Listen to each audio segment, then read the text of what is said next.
Some guy like commented on my ad, and it was some joke I have about playing chess, about how dating's like playing chess. Hmm. And he was like, she probably doesn't even know how to play chess. He's totally not wrong. I had just learned how to play chess that Sunday, wrote this joke on a Tuesday, Yeah. so I was quick to bring that to stage. But, it's like you're not wrong. You got me. Yeah, Yeah. like burn, like ooh. Didn't say I was ugly though. Yeah. Still got it. Yeah.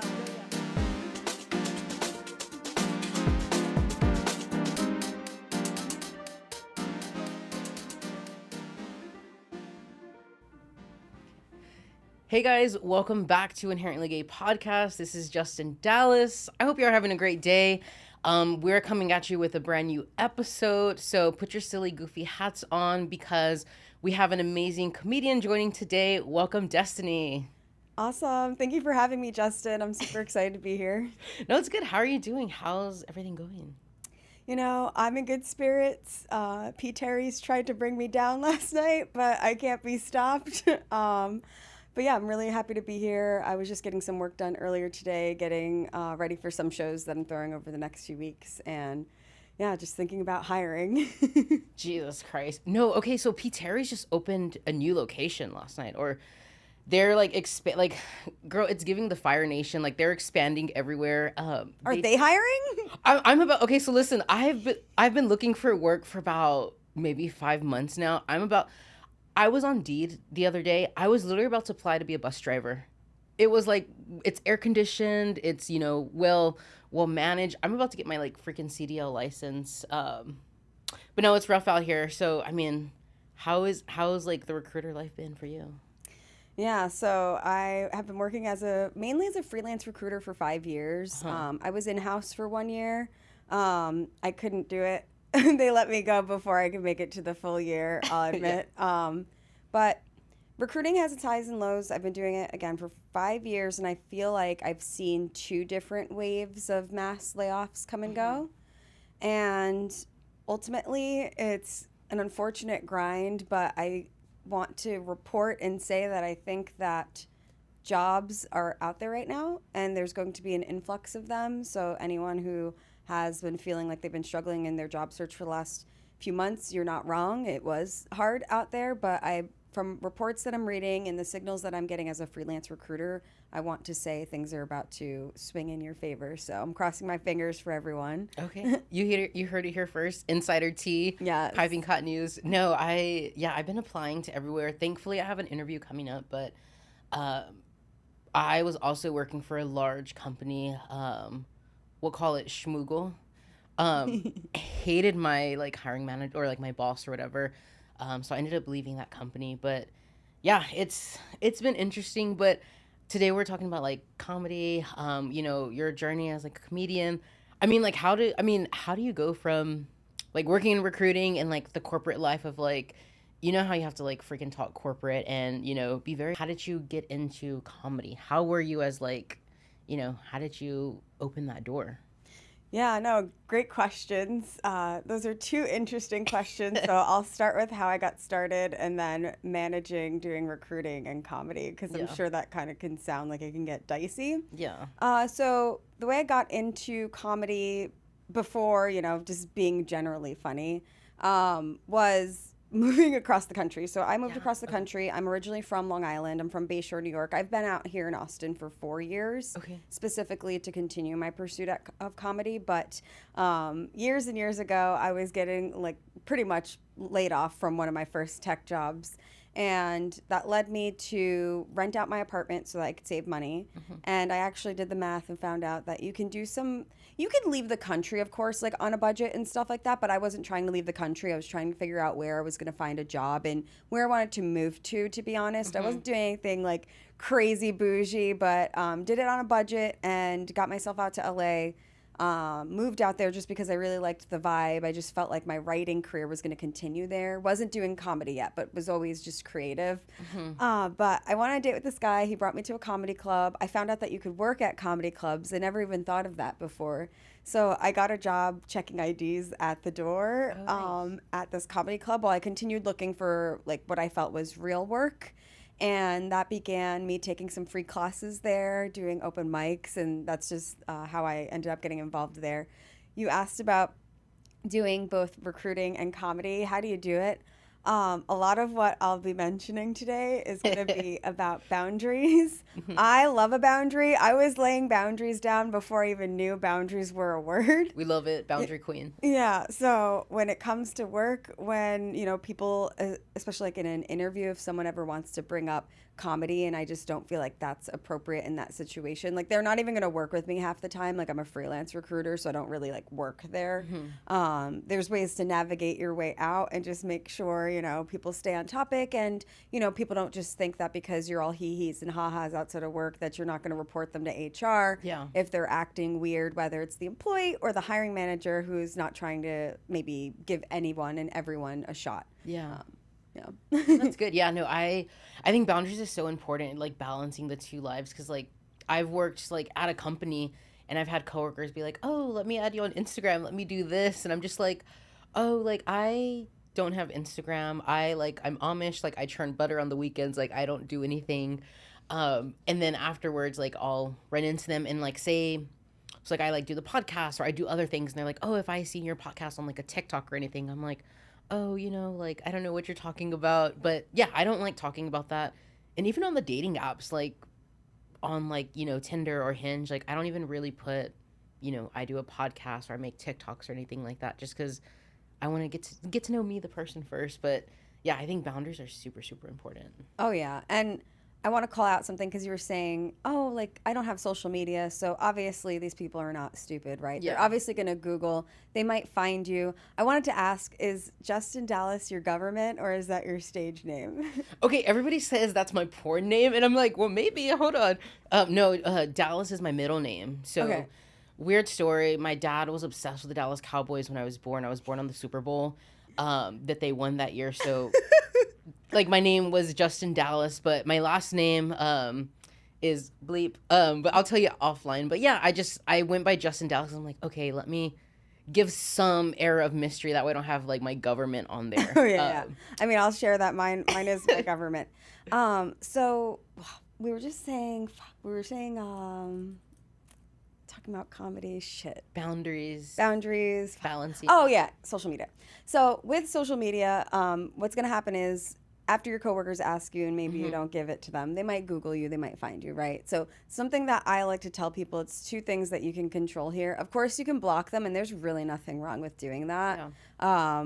That would be really weird for them to notice that they followed you and you're gone and they can't find you, right? The second thing you can do is immediately hide your stories, because some of us, we want to do things that do require a public Instagram account, because some people will tell you, oh, go private, right? So I'm never afraid of hiding stories or forcing someone to unfollow you. And also, I remember I worked with someone who worked basically hand in hand with me. They worked remotely, and this person did a lot of like boudoir. How do you say that? They did a lot of like lingerie shoots. Oh, okay. And they were an attractive person, so naturally the coworkers were going to try to find them online anyways, right? Yeah. And the person was doing, their lingerie shoots. They looked great. They never brought that to work. They never brought it up at work. And when people would bring it up to me, I would say, oh, that's great for them. So I think that that's something that people should keep in mind for like normalizing people having an identity and an existence outside of work, because we all have it. And I just felt like by not reacting weird, because I don't think what she was doing was weird. Yeah, it's natural. And honestly, she was quite great at it. I can't do that. Modeling's hard. So I think by normalizing that people have like an existence can also just be helpful. That's so interesting, because I've been watching What Would You Do on Hulu, and it's like this social experiment where they have these scenarios and they test like how would people react. And there was one episode where there was this teacher who I guess like did OnlyFans or things like that. And then the father of a student was getting mad at her, and he was calling the school district, and it was just like, well, no, like if she's performing her job and she's doing her thing, like OnlyFans is just like another job. I think there's a lot of like, they're shaming sex work, or they're shaming like any type of thing that's like, not quote unquote like the beaten path of like corporate work. Like there's a lot of shame in that. And it's like, no, like I can do the function of the job. Like let me have my own identity outside the work. Oh, 100%. And it's like, I can't knock people for wanting to do OnlyFans, especially if they're working as a teacher. We know as recruiters, teachers are not paid fairly. They don't get paid shit. Yeah. How are they supposed to live? How are they supposed to afford to continue being a teacher? You know, this is their last resort, or they're gonna have to leave the profession. Yeah. So it's like, how are you gonna judge? You know, trying to survive in this country. Yeah.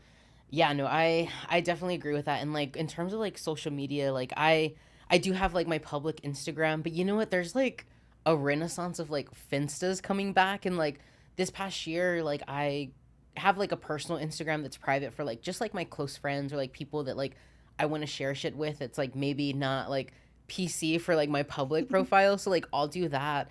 And also I'm just like, whenever I like talk to guys or like I go out or like Tinder, first, you're a 30-year-old man, why are you asking for a Snapchat? But I'll give them like my public profile because I'm like, I don't want you to see like me in Fredericksburg like celebrating a birthday or like with my close friends. Like that's kind of like my like burner account, I guess. Okay, so two things. Every time my friends follow me on their new Finsta, I follow back, but I just want everyone to know my actual account is my Finsta. There's no filter. I have no shade, like no hate on people that have it. But I am curious, outside of just people seeing you maybe with your friends and like in spaces that you don't want people to know, what topics do you not want people to be seeing? You know, like what topics do you think like live on Finsta that don't live on Instagram? Or is there like a layer of truth that you share on the Finsta on all things? I'm just kind of curious because some of my friends, I feel like they just do like photo dumps. Love that for them. They don't want to spam the main. I spam everywhere. I'm like, I'll meet people. I'm like, listen, it's going to be a lot. Feel free to either unfollow or mute. There's no harm, no foul. You know what you're getting into for this ride. Yeah. No, yeah, I'll post like a lot of like memes or she actually learned how to read last December. So like I've been reading a bunch. Like I'll post like book reviews or like it's just like weird stuff that like I would send normally like in a group chat to my friends, but I'll just post it on there and I'm like, hey, like this is what I did this weekend, or this is what I drew, or this is like I just got a piano from like Facebook Marketplace for free. So I'm like, I'm gonna follow my like piano journey as I'm learning. So like it's just stupid stuff really. It's not like OnlyFans like behind the paywall. Yeah. But yeah, no, that's mostly it. No, that's awesome. It's like I have so many accounts as it is just for all the shows I run, because I think it can be confusing if I have one account and it's promoting all the shows because they're all in different spaces and some of the venues have multiple locations. So I'm like, between that, I can't do an Insta or a Finsta yet, but maybe one day. So stay tuned. Or even like, because my friends drag me all the time because like, I was getting dinner with one of my friends this week and she was like, can I tag you on this story? She was like, what account do you want me to use? Because like I have like, because I'm also like, I'm a dancer. So like I danced for 8 years. And she was like, you have a dance account, you have a food review account, you have a book. And I'm just like, I'm so like I'm so chaotic. This episode's going to be chaotic, FYI. But no, yeah, I also like run into the problem of like posting to one account when I mean it for the other one. So for TikTok, I have Inherently Gay Podcast, and then I have my personal one. I went on a rant 2 days ago because I went to the gym because I'm trying, fitness era. I'm trying to do better for myself, trying to be healthy. Like I'm Latino, so I have heart disease, runs in my family, diabetes, all that stuff. So I went to the gym, working out on the treadmill at Gold's Gym, Highland Campus, and then I'm smelling fried chicken. I'm on the treadmill. Why the F is there fried chicken smell coming out of a Gold's Gym? I like look to my left and the event staff is having like an employee quarterly meeting party, just catering Popeyes. And I'm like, it's giving like, do not fall into thy temptation. Like, I'm just like, why are you serving Popeyes at a gym? Like, what is this, Planet Fitness? Like, dude, that is a crazy way to celebrate your sales kickoff by at a literally gym. Tempting all of your fucking people at the gym with chicken. That's amazing. And guess what I did after I left the gym? I went to go get a 4-piece and a biscuit. Boom. It was so frustrating. I like did a whole rant on TikTok, but I accidentally posted it on my Inherently Gay podcast. I was like, oh wait, let me like delete this and like post another one. Yeah, I'm gonna have to double check with TikTok, but I know what's helpful for me with Instagram because I have so many there. I can't even keep up with TikTok because I'm dying in Instagram. Girl needs a VA. Yeah. But seriously, so at least with Instagram, if you turn it on business, when you scroll to the bottom before you hit post, it says the account that it's going to be posted on, the main one. It gives you the option to cross post at the same time, but that has been saving me with Instagram. I don't know the answer to that for TikTok. So I'm gonna have to keep an eye out because I used to work in social media marketing before I became a recruiter, actually. So Oh, okay. sometimes I'm like, oh, I need to sit down and take back some of those skills and apply that to this because it's a lot. Because I want people to come to my shows, but I have to like let the world know so that they can come through, you know? Yeah. No, you have really good TikToks and like I guess reels, I guess is what they're called. Thank Like, you. damn, I feel like a 70-year-old man like trying to post like a reel or a TikTok, but no, yours are really good. I'm gonna have to like do some research. But one of the questions I wanted to ask you was like, how were you as like a young Destiny? Like, have you always like been funny? When was like, did your like family tell you you're funny? Your friends? Like, how was your upbringing into like comedy? Oh yeah. For context, I'm 4'11". Yeah. Yeah, so I'm 4'11". I'm really small. I always had this really long hair. At a certain point, I cut it off when I moved to LA, but I've always had this really long hair.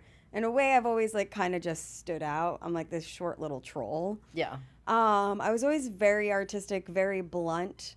So that's something that I think probably we can relate to. So sometimes like people will be like, "Oh, that's so funny," but looking back on it, it wasn't really funny. It was just very honest and something that maybe other people wouldn't say or whatever. But that was always who I was. But I was always an artist, always creating, writing, winning little artistic awards and stuff like that. Wanted to study fashion design. So that was always just in my nature. But I would say that I didn't really know that people were stand-up comedians. Like I don't watch a lot of TV, never really did. So this idea that I could one day be a comedian wasn't in the back of my mind the whole time, but talking shit was always fun. It was free. Yeah. It was free, you know? Yeah. No, that's how I was too. Like growing up, like my family is like a family of sharks lovingly. Like our love language was like roasting each other, reading each other, and just being very quick. And it was just like, girl, like if you didn't read back or you weren't roasting back, like you would just get eat up. So like from a very like young age, like I learned how to be like, I guess just like quick witted. And like growing up as a kid in school, like I was a very like introverted, nerdy, husky, chubby kid. And I was just like, okay, like I don't know how to fight, but I'm like, I can like it's giving pin is mightier than the sword. Like I was like, let me just like have good comebacks, and I was really funny. So like I think me just being like my commentary, like people really loved, and kind of like how you're saying, like I was just being honest, or I was just like observing and commenting, and people thought it was hilarious. And I was like, okay, I guess like this is like my in to like, you know, make friends and stuff, was like be funny. And then like people who did like try me, I was like, okay, like I could read you down. So growing up like really chubby and like nerdy, and then like in like a family who read each other, and then also being gay, it was just like, girl, I had that like detective, like that humor armor around. So like I don't know, I don't know, I know how to read now. And like I think I love a good roast. Like I love watching like roast comedies, like whenever they had them on like Comedy Central. Like I loved a good roast comedy. Oh yeah. Well, first of all, I want to say that I could definitely empathize with what you were saying with being short, being chubby. I'm small. I was chubby. Everyone thinks because she grew up that she didn't start somewhere. Yeah. You know, it was crazy, and ultimately, like also poor. Yeah. And in a rich white neighborhood. You know, so, and I'm like one of the few people of color there, let alone in my classes, because I'm in accelerated classes, which I would find out are a lot harder for us to get into. Yeah. But all I had was my voice. And yeah, it's like ultimately I can't beat you up, but I can definitely talk shit better than you, Yeah. you know? So ultimately that's really just kind of where that started. And at first, yeah, you're kind of just talking shit with your friends, and you know, with roasting, they say you only roast the ones you love. Yeah, because that shit takes effort, and I'm not gonna put effort into some bitch I don't even know, you know, or don't like. And if I don't like you, I probably like can't even remember your name. You know, it's like why we're gonna waste our time there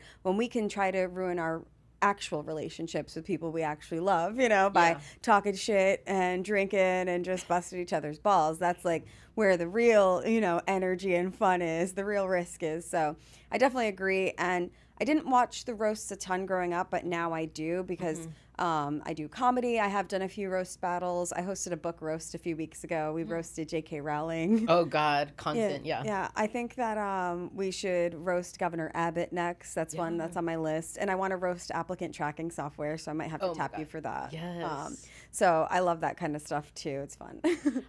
So my birthday is, it just passed, but like I've always told my friends, like, I want to have like a roasting party because like my friends are all like, I like attracts likes, like all my like my chosen family, like they're all pretty like quick-witted and like we roast each other and I'm just like I really want to have a roast, but I also feel like y'all guys are gonna make me cry. Like I'm legit scared, but no, that's I relate to that a lot. Yeah, you should do it whether it's for a late birthday or next year for your birthday. So definitely. Nice. And then I guess what like so if you didn't really watch like comedy television, like what kind of got you into the actual world of like seeing comics or performing? Like for me, like as a little kid, like I would wake up at like 2 a.m. with like night sweats and see like the George Lopez show on, and I'm like, oh, he's a comedian, and then that's how like I was introduced to that. Oh yeah. I mean, I definitely woke up in the middle of the night and just like opened my eyes and would see that my sister left the TV on and I would see random specials on. I didn't watch them. I couldn't recall really who was on there besides like maybe Sarah Silverman. But for me, I would say that you were just saying that getting you're talking about like actually getting into comedy. Like seeing comedy. Yeah. Okay, cool.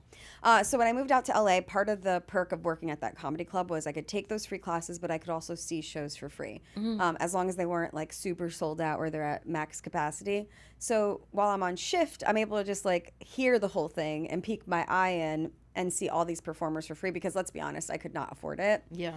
Also, that's kind of a comic thing. Like they'll let the comics in like through some of the back rooms or whatever it is when they have extra tickets just so that we could watch. It doesn't happen everywhere, but that is like a nice perk. So that's cool because it becomes a little more accessible to us because most of us are just broke, Yeah. so we could never really afford to see it. So that's where I really started it. And I didn't really start watching specials until a few years ago because truly I enjoyed watching it get made versus the final polished thing. Like the final work should be funny. Like it's going to be polished. It's going to be funny. Like that's just, how are they going to put that out there if it wasn't? They would have to have another take or something. There's just, so duh.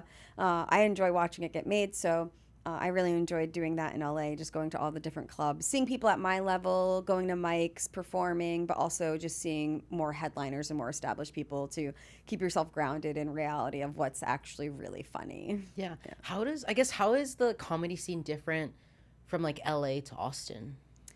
The first one I'll say is that out here you get paid more. Really? Okay. So not like you get paid more in the sense that you make more. I mean, you do, but like in LA, they straight up like don't pay you. Damn. Professionals do. People working regularly at clubs, I'm sure they are, but I'm talking about people at my level. They do not get paid to do comedy. People do not feel empowered to charge for their shows. I understand it's hard to run a show. I do it. It's really hard to get people out. So a lot of people want it to be free so that they could attract the most people. But I think by doing that, everyone's just like, what's all this free shitty comedy? Yeah. By not charging. And then ultimately none of us can pay each other unless you're going into your own pocket, which, I'm sure not everyone can do. So that's the first thing I noticed. Like I started coming out here to do comedy in 2018. And my friend was just a few months in. I saw her make her first $5. I have the photo still on my iPhone.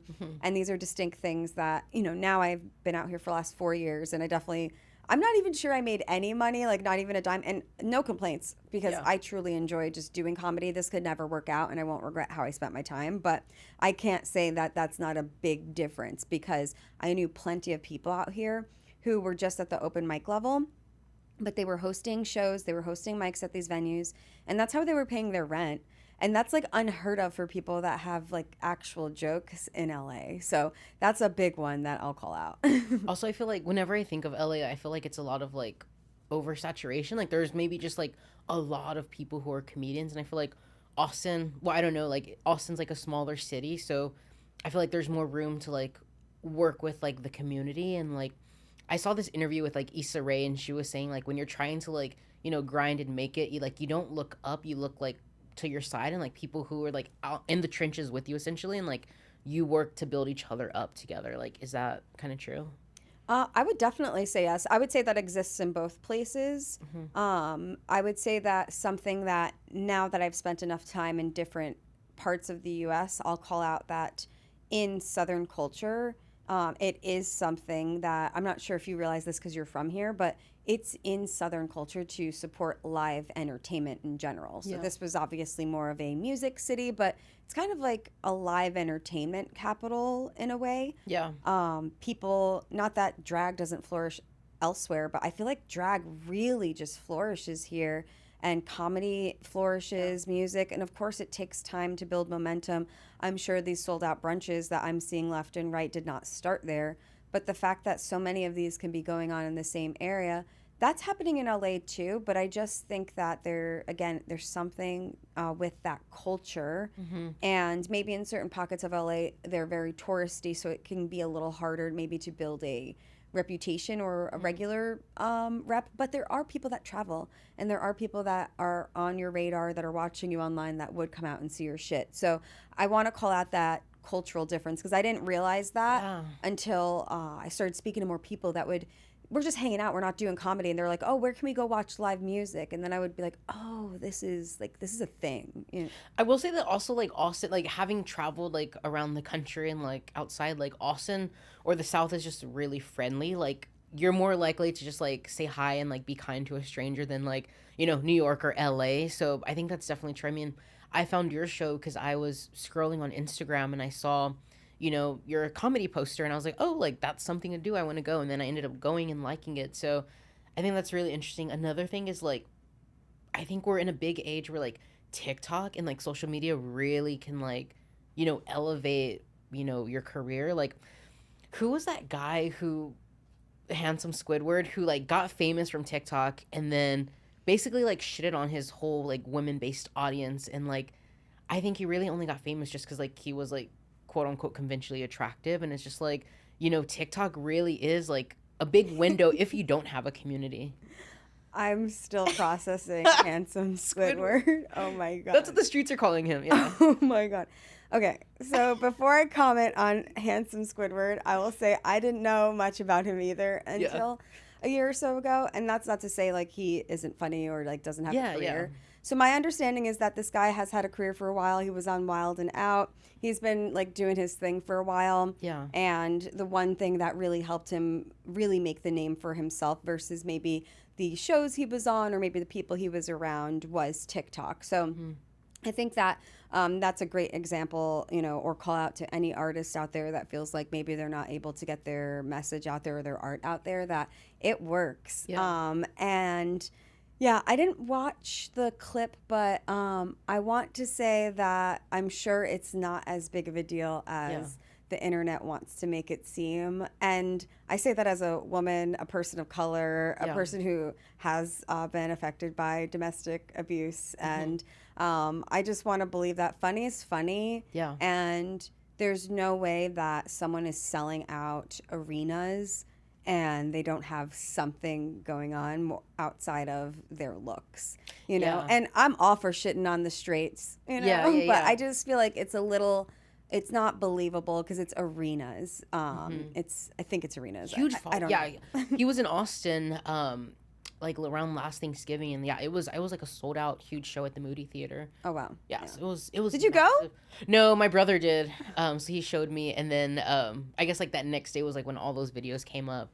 But yeah, that was something I wanted to ask you, like, as being a comedian. So like I grew up like watching a lot of like '90s comedians, like Joan Rivers, and like, you know, I watched Seinfeld and like all of these and Dave Chappelle and like all of these people who, you know, said whatever they wanted to say. And like, I think now like there's this huge thing of like comedians being scared or like, you know, fighting the audience of like what you can and can't say. And like, I always thought like as a comedian, it's kind of like a space where you can say whatever you want to say. Like if it's comedy, like you know, you're free to say whatever you want to say.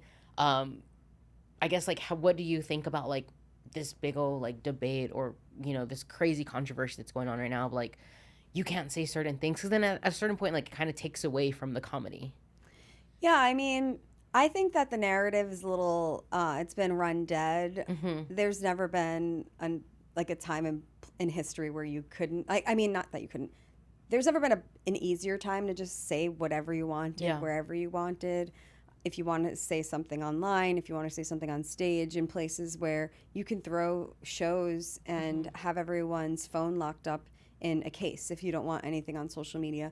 If you're afraid of social media, you can have a private patron where only the people that want to hear it can hear it. So there's never been an easier way to just say whatever you wanted. I feel that narrative is a little run dry by people that just want to be like shock, like people Angry. that want to just be like people with shock humor. They're just like, oh, I'm going to say these really aggressive things, haha, versus this is a joke. Because on the other side, I don't understand why so many people want to get upset over what comedians are saying. Like, why are we looking at comedians to be serious and to be PC? That just sounds a little odd. And it's like, why not focus on like, this is not politicians HR. or some like, exactly. As someone who works HR adjacent to pay my bills, like this is not HR. So why are we expecting people to act like it? It's just a little odd to me. Like I don't even care what people are actually saying. I'm more just like, whoa, like again, why are you expecting clowns to be serious? You know, it's just like a weird thing. Not that people should be just saying whatever. Like your job as a comedian is to be funny. Set up punchline. Where's the joke, you know? Yeah. But it just feels a little, I don't know. I just feel like as a comedian, I see people saying whatever the fuck they want every night. So I don't know what people are riffing on about on podcasts saying it. And I feel like people I feel like anybody can make anything funny. Like I think if you can tell a joke, I think that kind of distinguishes like what's like a good comedian from like someone who just like wants to like say whatever. Because I think if you can tell a joke, if you can say, you know, you can deliver a punchline, like if you can make it funny, like all laugh. I don't think it's necessarily about like PC culture or anything like that, because I think we should be looking to, you know, the government, our politicians, like what's really happening. Like I think comedians are there to, you know, commentate. They're supposed to like bring that like humor and like the commentary of like what's going on in the world.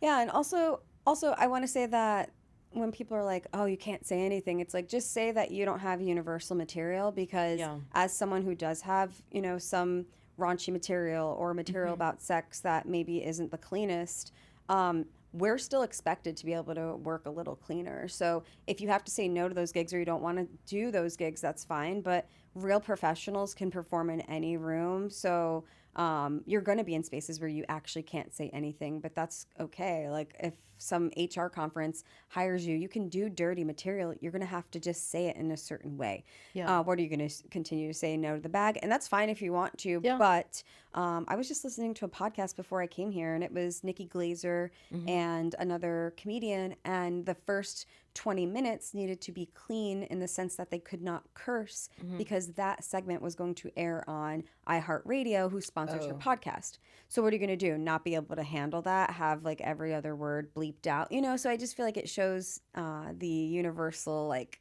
ability to really work when you can say, because you can say anything if you just know how to say it correctly for the room that you're in. It's giving like critical thinking. Like, come on, like let's have some critical thinking, guys. And also like, I think if you're funny and you can deliver a joke that, you know, distinguishes you as an artist, but also as an audience member, like you don't have to watch it, or you don't have to like subject yourself to it. You can keep scrolling on TikTok. So I think that's like a big difference too. I think a lot of people just want to cancel people or get mad just for the sake of like canceling. And I'm like, dude, like, go touch some grass. Yeah. I'm like, we are so bored if we're out here canceling comedians for not being PC. We are bored and we need maybe more content out there. So I'm happy to help provide today. Go drink some water. Go eat a Snickers. You're not you when you're hungry. Yeah. Oh, God. But no, I was going to ask you too, like kind of, you know, being in the LA scene, being in the Austin scene, like what has been your experience as, you know, a woman of color in comedy? Like, have you like experienced like, oh, like it's male dominated? Like, what is just your experience in that? Yeah, I mean, every industry I've ever worked in was always male dominated. Yeah. Hello. There were, I would say, I want to say there's more, I feel like there's more women here, but it's not because there's more women here versus LA. I just think that with time, more women have gotten involved in comedy, so I'm just seeing them more often. I don't feel like being a person of color really has, like, I don't feel super affected by it. You know, a lot of things can affect you, but I'm just saying, like, that's just not how I feel, at least right now. Being a woman is definitely complicated because just like in any other industry, there will be people that will be nice to you because they want to get something out of you, whether it's an intro or having sex with you. In this case, it's like having sex with you. And of course, there's that typical People will be nice to you, then they realize they can't get something out of you, and then the pendulum will swing, and then all of a sudden they're not nice to you. You go almost from like getting a VIP treatment that you never asked for, and unwanted attention that you did not ask for, to suddenly there's like a smear campaign about how you are like an asshole or you're a bitch or you're whatever because you didn't want to have sex with someone. So that is always going to be a part of it, unfortunately. But to me, I think that the way I pursue comedy is similar to how I've pursued my corporate career, if we even want to consider it corporate, because I've never worked in corporate, I've only worked for startups. But I believe that a lot of these things were not built for me. These systems, these infrastructures around us, they were never built for me. So instead of dwelling on it, I'm going to do my own shit. You can't stop me from doing my own shit. The internet exists. So maybe if I don't want to deal with the uncomfortableness of maybe a door guy that's, being weird because I don't want to fuck them. Fortunately, that's not happening out here. But I'm saying from when I was out in LA, when I was earlier on, I think people also perceive you a little differently. With time, that can change. But yeah, so I just felt like these things were never built for me, so I can start a show anywhere. So some door guy at some club can't stop me from running my show at not a club. I have access to the internet. So if maybe someone, for some reason, fortunately, I don't feel like this is happening to me, but fortunately, if someone wants to put a bad rep for me and I can't get an agent, who needs an agent when you have your own eyeballs? Yeah. Because I built my own following. I built my own email list. I have my own people coming to my own shows. I can bring that to a club versus require a club to provide me with their stage, their audience, their likes and retags on social media so that I can one day build that fan base, right? So I feel like by building your own shit, you have more control, whether that is a creative person or you building your own name for yourself on LinkedIn as a corporate baddie. So I feel like that is really, if you want to feel control and you don't want to feel like those things are really affecting you as much as they really do and can affect your experience, that's really all you can do to really level it out. Because I feel like I've been able to do whatever the fuck I wanted in either part or either industry, because I just do it, like I do it in a slightly different way. It's like I'm not going to worry, not that people shouldn't and that we shouldn't be fixing some of this and creating more opportunities for women and people of color in tech and management. But to me, it's like I got into recruiting because I was really interested in the craft and I find it intellectually stimulating. And fortunately, I was able to start and I was able to freelance, do it, and make a good living doing it and supporting myself as an artist. Awesome.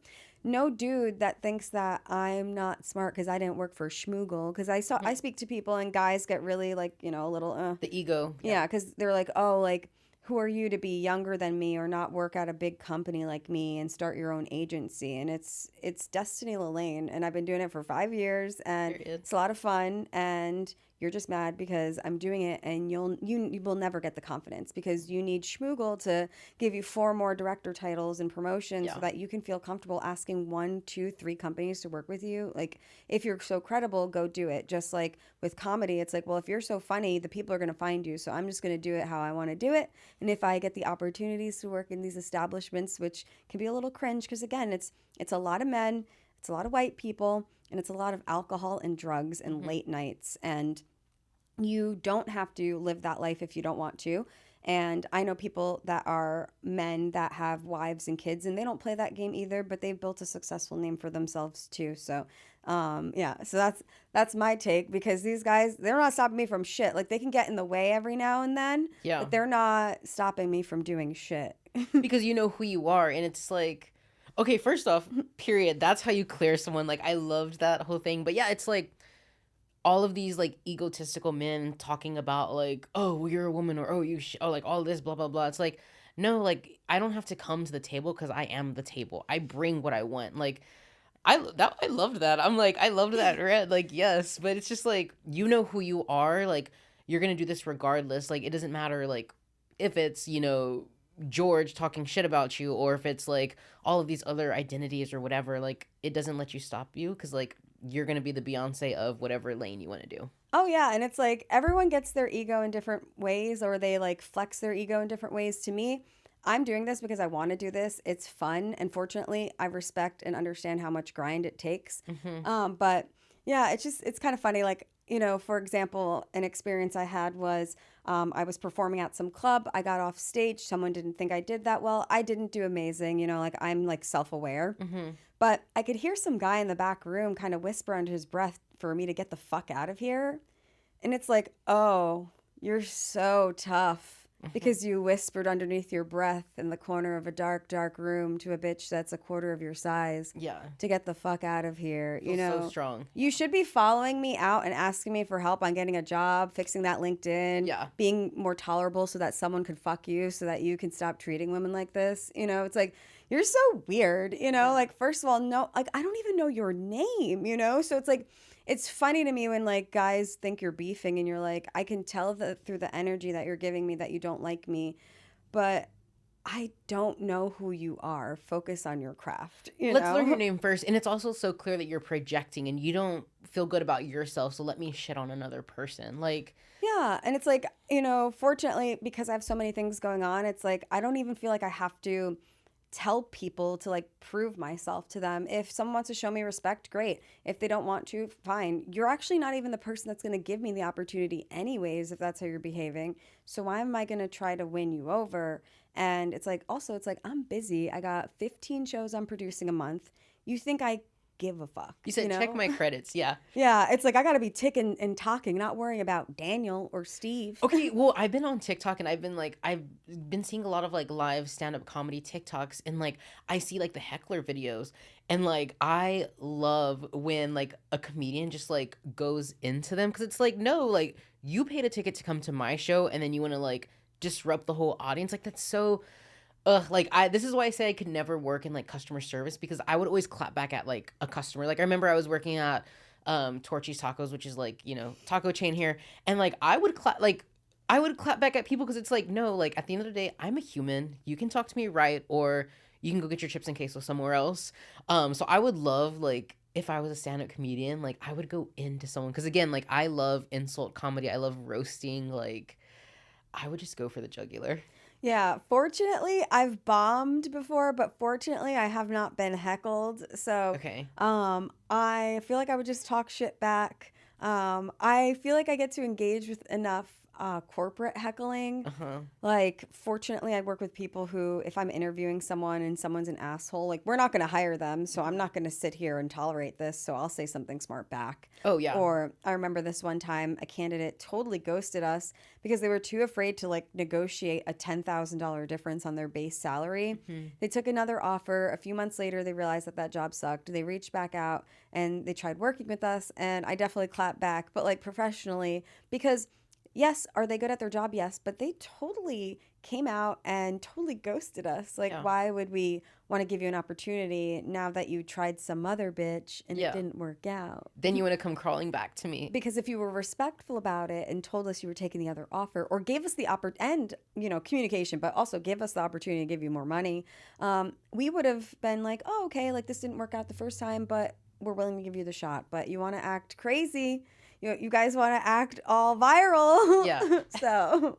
No, I love when I'm like arguing, or like, you know, because you also get like the comment section, like random people you don't know, from like Steve, who lives in like fucking Idaho with his like crops and plantation, and he like wants to comment on a video of like, oh, like blah blah blah, like you look like this, and I'm just like, okay, like I respect comedy. If you can insult me in ways I haven't thought of, like creative ways, like I love that. If you call me like short, fat, all this stuff, like I'm like, girl, I've heard it. Like there's nothing I haven't said to myself that like I haven't heard before. So I'm like, if you can creatively drag me, then I'm like, okay, you know what? You ate that little bit. Like you ate me up a little bit. But if you just like give like very like, you know, shitty like comebacks or responses, I'm like, okay, you know what?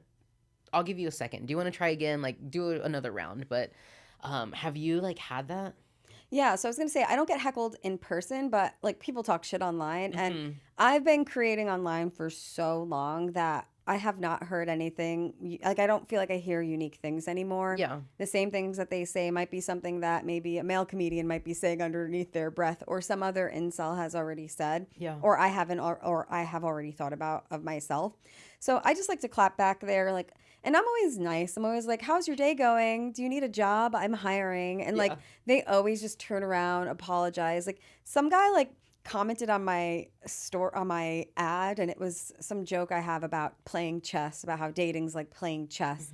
And he was like, she probably doesn't even know how to play chess. He's totally not wrong. I had just learned how to play chess that Sunday, wrote this joke on a Tuesday, you know, so I was quick to bring that to stage.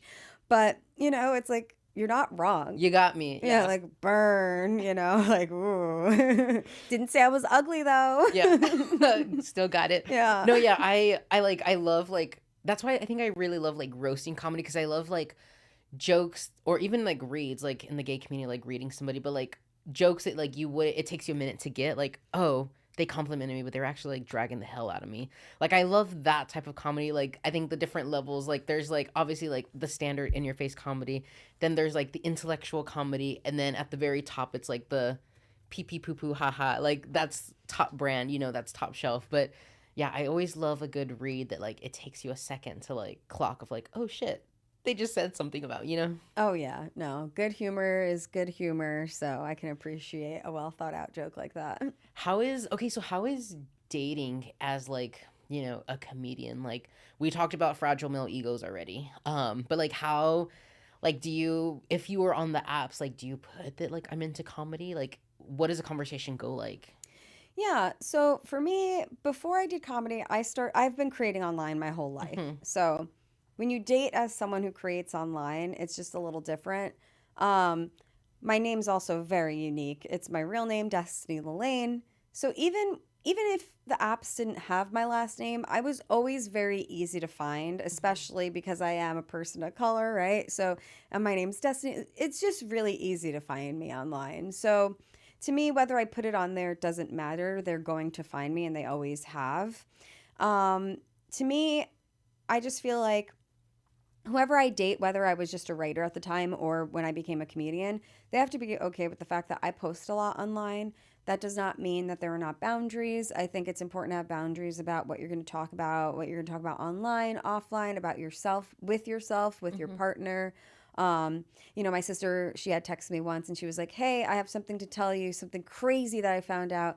But just a heads up, please don't use this in your material. Respectfully, what she told me, it's so funny. I die every now and then when I think of it. Yeah. And I just wish that I could riff on it, but I can't because she told me that I can't, and that's fine. But oh my gosh, does it like crack me up? So I think it's important to have boundaries again with yourself, with the people around you on what we're going to do here, because I am very transparent with what's going on in my life, and I do like to riff and joke about my life, but also it's like I'm allowed space to have things for myself, you know, whether that's when I start a relationship. So you're talking about dating. It's like, why does my significant other need to be, not that they're like saying they need to be, but sometimes I meet people, and first of all, if anyone's like, oh, you could use this for your material, or I hope I don't make it into your material, blocked, whether you said that in person or we met on an app, you're boring. Yeah. How dare you be so important that you think that you, the person that I barely fucking know,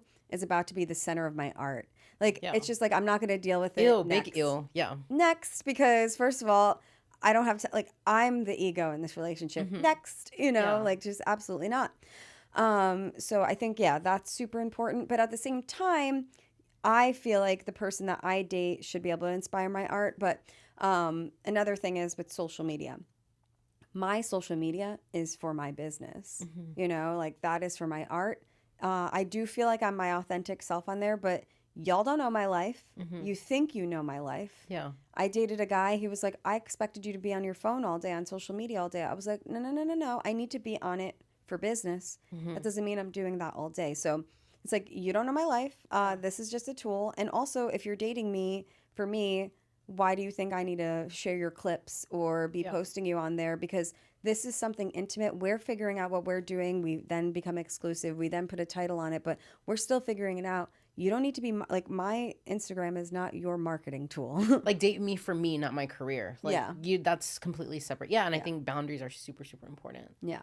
I because like having this podcast, and like, I've definitely went on dates with guys who like, they think, oh, I have to be more, or they I guess it feels like a competition where they feel like they try to be more funny, or they try to like one up. Oof, biggest ick. I've literally walked out of okay, I had a horrible date where I literally walked out of a guy at Raising Cane's because I'm like, it's this guy was just like, oh, it's a competition. Like everything I was saying, like, oh, I studied this. Oh, I did this. And it was just like, okay, well, you and your class or your accolades, you can go over there. I'm gonna take my like 4-piece tenders to go. Like, Oh yeah. I've gone on dates with guys that their thing is corny jokes, and I tell them mm-hmm, that's not going to fly, and some guys will like continue to do it as if I did not communicate very clearly that I don't think this is funny. That's not my sense of humor, but we're also not going to do this.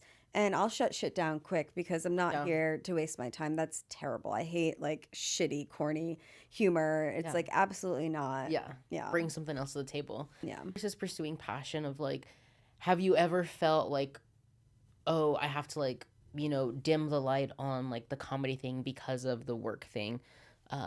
Like, have you ever felt like they kind of conflicted with each other at a time?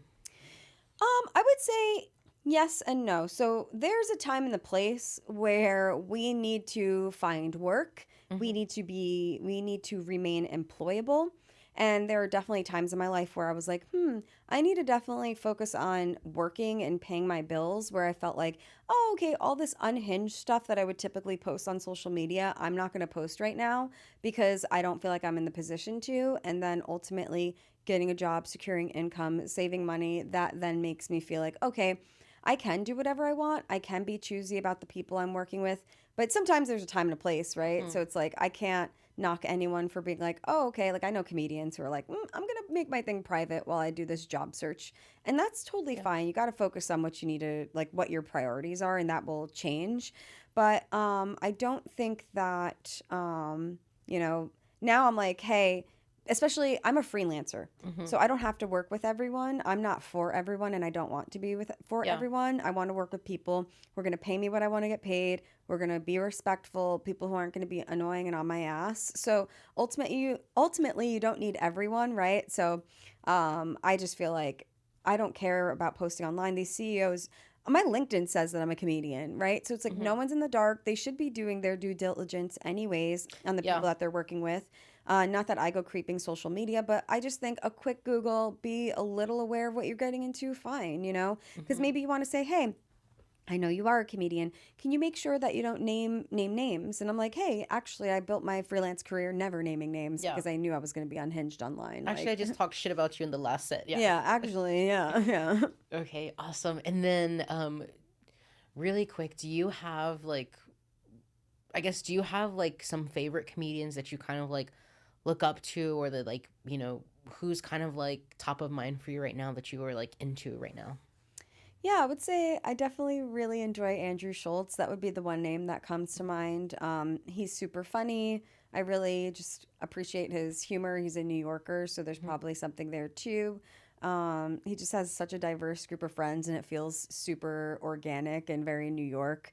I know he gets a lot of shit for probably being like a straight white dude, but to me, it's like when you think about like DEI in the workplace and all Yeah. that stuff, it feels like a lot of companies are trying to do what a lot of New Yorkers just kind of live, because you're in a diverse place and you just have friends. Like some are religious, some are Muslim, some are Christian, some are, he just seems to have like a chaotic group of friends that I also can just relate. I feel like I relate to, again, New Yorker, just that's what our friend groups look like. Yeah. But also I like how he's attacked his career, how he's used social media to stand out, get the opportunities that he felt maybe he wasn't getting or worked to get.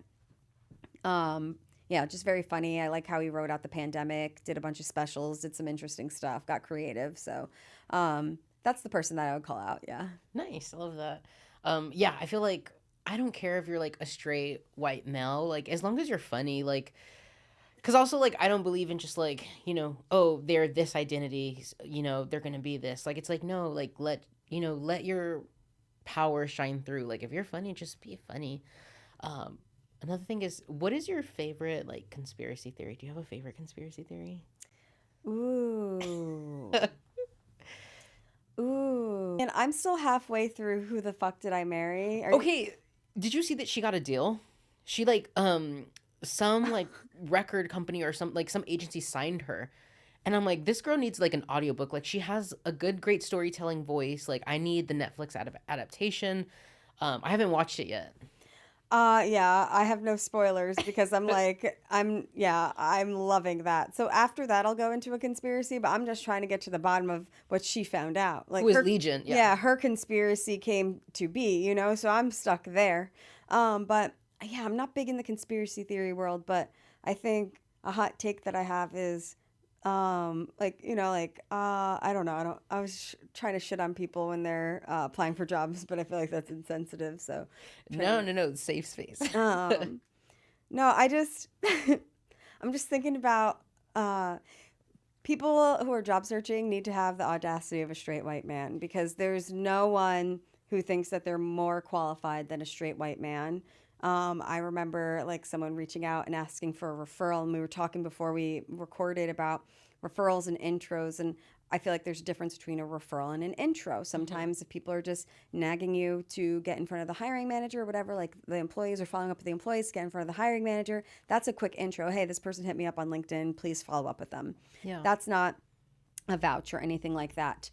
This one time I had left my first job in tech. I got like a much larger salary, much better working conditions. This company was getting a lot of PR.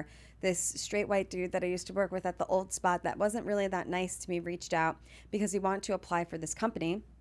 Not only did he want me to refer him, someone who he was mean to, but he wanted me to refer to him to work with me in a job he was not qualified for. And I knew what the role was going to take because it was a role that I was going to have to work next to, and not that I deserved the job or should be applying to the job at all. But he really had the balls not only to ask me, but then after I said no, I told him, I was like, hey, I actually got on a call with him and I walked him through. I was like, hey, I really like working here. I think that you would be a good fit to come in this different direction. This is the general salary. I would be happy to refer you, mainly because I knew I was going to get $5,000 as a referral bonus, and I knew I was eventually going to quit, but I don't want to work with you. That's what I told him. And instead of being like, oh, great, thank you, or just like still applying, even though I told him I wouldn't refer him to the other position, he actually went off on me and told me that I should not be telling people who are older than him and more qualified than him, who have more education than him, on how to live their, like, basically how to navigate their career, which is crazy because I don't have a degree and that's literally what I do for a living. Yeah. But he was really trying to flex his state school education on me. He was like, you don't got that SUNY credit. Yeah. I just can't. So if guys like that are allowed to just go out and exist, like apply for the job, but also be grounded and understand that not every role, you're not qualified for every role. Like the job titles might be the same. And I remember when I was earlier on in my career, I was in marketing manager. It's a very generic title. I would be like applying for all these marketing manager roles and I'm not qualified for all of them. So I think I just want to call out, like, if you're struggling in your job search, just kind of slow down, apply for a handful every day. Really just focus on what you're qualified for, because if you're applying for things that are consistently out of your reach, the job search is going to take a lot longer. So if you want to speed it up, go for stuff that you're qualified for, land something, and then slowly but surely find something longer term. If you need to find something now, then you could slowly go about figuring out, what do I need to get that job that I actually want, or that title bump, or that salary that I want. Yeah. Listen, Gandhi said, be the change you wish to see in the world. We're saying, be the white audacity that you want to see in the world. Like, it's so real. So whether you're like applying for jobs, you're, an up and coming comedian, you're wanting to start a podcast, all of these things, like, just fucking have the audacity, because you're the only person really stopping you. The worst they can say is no. Yeah, but also, again, it goes back to being grounded in reality. Like, people ask me all the time, should I ask producers if I should get booked? Some people will say yes, some people will say no. Some people believe that if they're good enough, they will be asked to get on shows, and they just don't even want to ask. Do whatever you want, but also be grounded in reality. Not everyone's going to say yes. You don't deserve all the stage time. Not everyone's funny. Like, it takes a certain level of delusion to think that you even are, right? Yeah. But not everyone's good, and that's okay. And it's not a hate crime if someone says they don't want to book you. Like, if I'm a woman and I don't want to book you, it's not because you're a man. Mm-hmm. If you're white and I don't want to book you, it's not because you're white. Like, you might just not be funny. I also might just already be booked. I might just want to prioritize working with people I already know, like, and trust, because you've been to my shows. It could be rough sometimes, and I don't want to put people up that are going to totally bomb, so. Awesome. Well, speaking of, like, your shows, where can people, like, find your shows? Like, do you have any upcoming events? Yeah, so I'm running a lot in town. So follow me on Instagram, or on any links that I can send your way, whether it's like Wine Not Comedy or bookwormcomedy.com. But every Friday and Saturday, I'm running a show at a wine bar. It's called Wanderlust Wine and Co. It's on the east side. It's at 7 p.m. It's a lot of fun. It's at a nice wine bar where you can do pour, little like pour draft wine. It's kind of like soft situations. serve. Like it kind of reminds me of, yeah. Yeah, it's like Dave and Buster's, but like you're pouring out wine Yeah. instead of playing games. So that's a lot of fun. On Sundays at 2 p.m., we do a show at High Sign Brewing. That's a lot of fun. And then I'm starting a new show at Mr. Nice Guys on Thursdays at 7 p.m. in a few weeks. So I post about it all online. You guys are all welcome to join. It's a lot of fun. And I like just creating a vibe too. So sometimes it's just a show, but sometimes I like to do something where it's like come early, come late, come through, make new friends. If you don't want to make new friends, bring your friends, hang with just your friends. But Yeah. I like to create an energy and just like a little bit more of an experience than just stand up, so that people can just get out of the house and just see something a little different. Yeah, I mean, I've been with friends, and then I've also just like gone by myself, and both times like it's been really fun. So yeah, definitely if you're in the Austin area, like check it out. But thanks for coming on the episode today, Destiny, and thank y'all guys for tuning in to another episode of Inherently Gay podcast.